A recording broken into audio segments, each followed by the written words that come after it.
Yeah, I'm about to make him disappear. I don't wanna see no tears.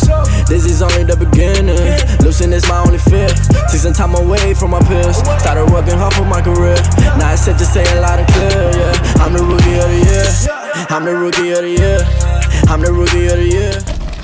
Kefren, quelle impression tu gardes de cette saison 2021-2022? Pendant cette saison, il y a eu des hauts et des bas, il y a eu des moments très joyeux et des moments assez difficiles. Mais franchement, je pense qu'en tant que groupe, on a su bien travailler, on a bien progressé. Pour toi, aujourd'hui, quand tu fais un petit peu le bilan, c'est quoi les grandes dates de la saison? Franchement, il y a eu des très beaux matchs. Il y a eu le match contre le PSG en Coupe de France. On a su se qualifier au tir au but. Il y a eu Marseille à domicile. Franchement, il y avait une très belle ambiance au stade. On a très bien joué. On a marqué 4 buts. Donc franchement, c'était une très belle soirée. Il y a eu le PSG à domicile en championnat. Moi, je pense que je retiendrai ces dates. Enfin, ça, c'est les dates heureuses. Il y en a un qui reste en travers de la gorge. Exactement. Après, ça fait partie du foot, ça fait partie de la vie. Il y a un gagnant et un perdant. Malheureusement, on a été perdant ce soir-là, mais on espère revivre d'autres finales. On peut dire ce qu'on veut, c'est pas un match comme un autre. Non, c'est pas un match comme un autre. Il faut le préparer comme un match comme un autre, je pense. Mais au final, c'est pas un match comme un autre. Quand tu as vu le groupe actuel qui prenait forme l'été dernier, quel objectif tu entrevoyais? Je pense que tous ensemble, sans se le dire, on s'était fixé quand même des objectifs assez élevés. En début de saison, tu rentrais en cours de jeu, petit à petit tu t'es installé dans le 11. Comment t'expliques cette évolution? Moi, je pense que j'ai su bien travailler à l'entraînement. Je suis toujours resté assez concentré. Ça s'est fait aussi grâce à mes coéquipiers. Je parle surtout des milieux de terrain, que ce soit Mario Lemina, Morgan, Pablo. Franchement, ils m'ont beaucoup aidé, ils m'ont beaucoup parlé. Quand je jouais pas beaucoup, quand je rentrais, c'était un peu dur. Ils me disaient de lever la tête, de continuer à travailler, qu'un jour, j'allais être titulaire. T'es buteur aussi, c'est souvent un indicateur qui fait la différence entre un milieu qui fait une bonne saison et une très bonne saison. On regarde souvent ses stats et à quel point il réussit à être décisif. Ouais, mais je pense que ça peut être le problème du foot d'aujourd'hui. Les gens, ils regardent beaucoup les stats, alors que je vais pas dire que c'est pas important. C'est important, mais c'est pas le plus important. Et surtout, les gens vont regarder les stats de but, les stats de passe D, alors qu'un milieu de terrain, il doit aussi récupérer beaucoup de ballons, il doit faire jouer ses coéquipiers. Peut-être qu'il n'y a pas les stats de combien de passes il a fait vers l'avant, combien de passes il a fait avant la passe décisive. Ça rentre pas dans les stats, mais c'est des statistiques importantes. Donc, franchement, je me concentre pas trop sur les statistiques. Après, ça fait plaisir de marquer, plaisir de faire des passes décisives, mais c'est pas le plus important. I'm the rookie of the year. I'm the rookie of the year. I'm the rookie of the year, yeah. I'm the rookie of the year. Took some time away from all my peers. Started working hard for my career. Now it's safe to say it loud and clear, yeah. I'm the rookie of the year. Time is money, like I got a rollie on me, so I gotta make it count. Some homies switched up on me, that don't matter to me. I'm just trying to make it out. Coming straight up out the ground. Tell them I don't play around. They claiming that they got the lie, but I don't hear them, they ain't making a sound. I'm about to hit them where it hurts. I promise this could have been worse. I forgot over everything. On va passer tes buteurs en revue, on va te les montrer sur le téléphone et t'essayer un peu de nous les décrypter, même si on les connaît. Ouais, ça c'est mon premier but contre Bordeaux. Danenda, il me fait une très belle remise. Et après, je croise bien mon premier but. J'étais très content. Franchement, c'est une belle action, ça. Et là, j'étais numéro 10 en plus, comme de ma jeunesse. Ça va, j'ai été vite quand même. Hein.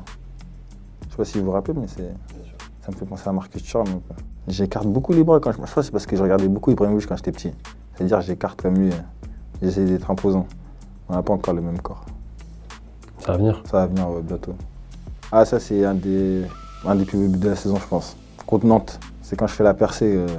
Il y a Jordan Lotomba qui me fait la passe et Jordan Amavi derrière qui me crie dessus. Va. Et là je trouve mon équipier, Amin Gouiri. 1-2 et je marque. Non, franchement, c'était un beau but. En plus, je crois qu'il y avait un partout. Donc, ça nous a un peu délivré. C'était pas mal. Ça, c'est l'exemple typique de ce que tu disais, prendre le ballon, remonter, c'est ce que tu faisais avant en 6. Exactement. Et c'est ce que j'aime beaucoup faire sur le terrain. Prendre la balle, accélérer, combiner avec mes partenaires. Et ça a fini par un but, donc c'est parfait. Ah, Metz, j'ai même pas eu de la chance sur ce but. C'était fait exprès, le pied droit après pied gauche. C'était une feinte? Ouais, parce que je me suis dit en fait, peut-être que ça va être trop facile, donc j'ai fait ça. Tu dis que tu penses pas aux stats, mais là, tu avais clairement envie de mettre un but de pied gauche pour tes stats. Ouais, mais il faut pas le dire. Franchement, c'était un très beau match aussi. C'est un match où je pense qu'on a très bien joué au foot. Ah, ça, c'est contre 3. 3, c'est pas le plus beau, mais il était très important.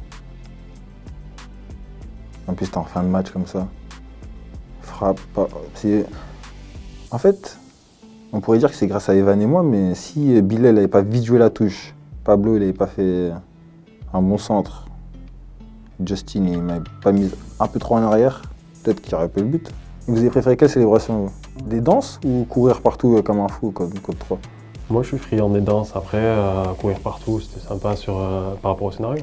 Ouais, Après, il faut faire des choix. faut faire des choix ça. Moi, du coup, en quoi tu penses être devenu un meilleur joueur cette saison? Déjà, je suis meilleur tactiquement que les saisons dernières. Je défends mieux que les saisons dernières, je récupère plus de ballons. Et comme je disais tout à l'heure, c'est ce qu'on demande à un milieu de terrain, de récupérer des ballons. Et après, je fais des percées de temps en temps, ce qui apporte à l'équipe. Mais franchement, je pense que c'est sur le plan tactique que j'ai plus progressé, tactique et défensif. Tu achètes ta 3e saison à Nice. Comment tu juges ta progression globale? Je suis content de ma progression. Après, je sais que j'ai encore beaucoup de choses à améliorer dans mon jeu. Mais je suis content de ma progression, je suis content d'être au club, je suis content de travailler tous les jours ici, donc j'espère que ça va continuer. Aujourd'hui, tu joues en équipe de France Espoir. Tu as été nommé pour les trophées UNFP à l'Espoir de la saison. Tu es l'espoir niçois de l'année.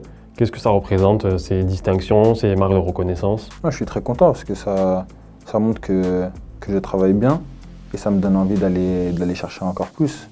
Parce que pour l'instant, j'ai été nominé au trophée UNFP, mais je ne l'ai pas gagné, c'est-à-dire que peut-être c'était pas encore assez. Je suis en équipe de France Espoir, mais il y a encore plus haut que l'équipe de France Espoir. Je suis espoir de la saison à Nice, mais je ne suis pas le meilleur joueur, donc ça veut dire que ça me donne encore envie de beaucoup travailler pour atteindre mes objectifs. Mais comme je l'ai dit, je suis content. Je suis content parce que ça montre que je travaille bien. Tu es né en Italie, tu as joué en région parisienne, tu as été formé à Monaco. Aujourd'hui, qu'est-ce qui t'attache à Nice?